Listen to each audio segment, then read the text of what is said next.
Have you ever looked into the mirror and felt that something has quietly changed? Even though you cannot fully explain it? The face looks the same, the expression still feels familiar, but the hair begins to tell a different story. Not loudly, not suddenly, but slowly over time. It becomes finer, lighter, and less dense in places where it once felt full and strong. This is not a dramatic change that happens overnight. It is a gradual shift that many women notice in their later years, especially after 60, 70, and beyond. There is a moment many people experience where styling the hair no longer produces the same result it once did. A simple parting begins to look wider than expected. The crown does not hold volume the way it used to. Even freshly washed hair can appear softer, flatter, and closer to the scalp. It can feel like the reflection is slightly different, even though nothing about identity has changed. In many beauty spaces, there is often an attempt to disguise this reality. Images are heavily controlled, lighting is perfected, and models are selected who do not reflect the natural progression of aging hair.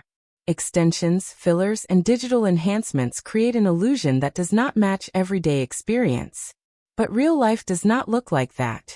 Real life includes texture changes, density changes, and the natural reduction of volume that comes with time.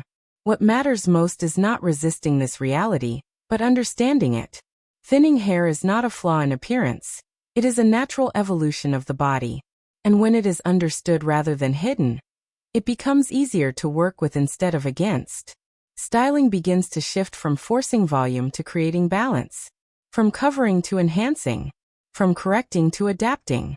There is also an emotional side to this experience that often goes unspoken. Hair is closely tied to identity for many women. It carries memories, confidence, and self-expression. So when it begins to change, it can feel unfamiliar. Not because beauty is lost, but because familiarity is altered. That emotional response is valid and deeply human. But what is often surprising is that once the focus shifts from trying to recreate the past to working with what is present now, a different kind of beauty appears. It is softer, more natural, and often more elegant in its honesty. Hair does not need to look young to look beautiful. It needs to look intentional. And this is where real transformation begins. Not by denying thinning hair, but by understanding how it behaves, how it moves, and how it responds to simple visual adjustments. When that understanding is in place, styling stops feeling like a struggle and starts becoming something more grounded and realistic. This is where Mary's experience becomes important to understand. Her hair is fine, soft in texture, and naturally lighter in density around the crown area. Over time, she began noticing that her parting looked wider than she remembered. It was not that her hair had disappeared, but rather that the scalp beneath it had become more visible under certain lighting and angles. For many women, the first instinct in this situation is to compensate. The hair is lifted aggressively, teased at the roots, or covered with heavier styling products.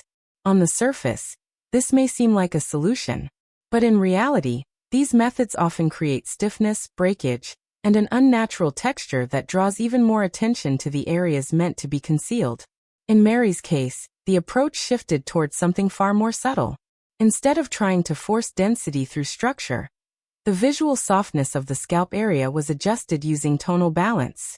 The idea was not to hide the scalp completely, but to reduce contrast so that the hair and scalp blend more naturally together. A matte-toned root shading approach was introduced, matching her natural hair color as closely as possible. This created a visual transition at the root area that softened the appearance of separation between hair strands and scalp. The result was not about adding fake volume, but about changing perception through light control and color harmony. What becomes interesting in this transformation is how little actual manipulation of the hair is required. There is no heavy layering of product, no artificial lifting, and no structural forcing of strands. Instead, the hair is allowed to remain in its natural state, while the visual impression of fullness is enhanced through subtle refinement. This approach also preserves movement. One of the biggest issues with overstyling thinning hair is that it loses fluidity.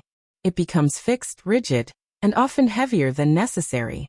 In Mary's transformation, the hair continues to move naturally, but the eye perceives more density because the scalp is no longer visually dominant.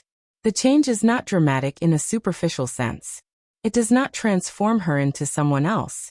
Instead, it restores balance to what is already there. The hair still belongs to her, still behaves like her own hair, but now it presents itself in a way that feels more even and visually cohesive. What stands out most is the quietness of the result. There is no obvious sign of intervention. It simply looks like a version of her hair that feels more settled, more composed, and more visually complete without losing authenticity. Linda's situation presents a different kind of challenge.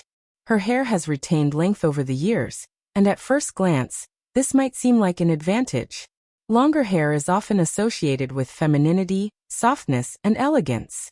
However, what is not always considered is how weight interacts with thinning density. Over time, hair naturally becomes finer in diameter for many women. When length is maintained without adjustment, that weight begins to pull downward on the strands. Instead of lifting the face or framing it gently, the hair starts to fall flat along the sides.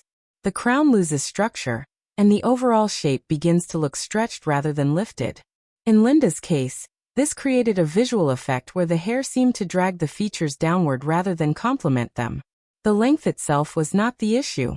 The distribution of weight was. Rather than removing length entirely, the adjustment focused on internal structure. This means the visible outer shape of the hair remains relatively unchanged, while the inner layers are modified to create support from within. These hidden shorter sections act as a foundation, giving the upper layers something to rest on instead of collapsing under their own weight. The effect of this structural shift is subtle, but significant. The hair gains internal lift without obvious external alteration. From the outside, it still appears as long hair, but the silhouette changes. The roots appear more elevated, the mid-lengths gain softness, and the ends no longer pull the entire shape downward. What is particularly important in this type of transformation is that it avoids overexposure of scalp or abrupt shortening, which some women are hesitant to accept. Instead, it respects the desire to maintain length while correcting the underlying imbalance that causes flatness. The face also begins to appear more open. When hair stops dragging downward, the visual weight around the jawline and cheeks is reduced. This creates a more balanced proportion between hair and facial structure, without changing the natural identity of the individual.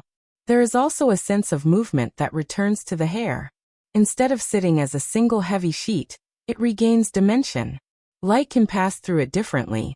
Angles begin to shift as the head moves, creating a more dynamic visual presence. The transformation does not rely on external volume-building products or temporary styling tricks. It is built into the shape itself. That is what makes it sustainable. It continues to hold its form without daily correction or excessive maintenance. One of the most overlooked aspects of thinning hair is how certain products influence its appearance over time. Many women instinctively turn toward stronger holding products when they notice reduced density. It feels logical to seek control, to lock the hair in place so that it appears fuller and more structured. However, heavier styling substances often create the opposite effect. Instead of adding perceived volume, they increase separation between strands. The hair begins to clump together in small sections, which exposes more of the scalp underneath. What was intended as support becomes a visual contrast enhancer. Oils and dense wax-based products also contribute to this effect by weighing the hair down. When applied to fine or thinning strands, they reduce natural lift at the root and encourage the hair to lie closer to the head. This flattens the overall silhouette and reduces the illusion of fullness. Even high-hold sprays, when used excessively, can stiffen the hair into a uniform shape. While this may seem controlled, it removes softness and natural movement, both of which play a role in how fullness is visually perceived. In contrast, lighter formulations behave differently. They do not attempt to force structure, but instead work with the existing texture of the hair. When applied correctly, they allow strands to maintain separation without collapsing into heaviness.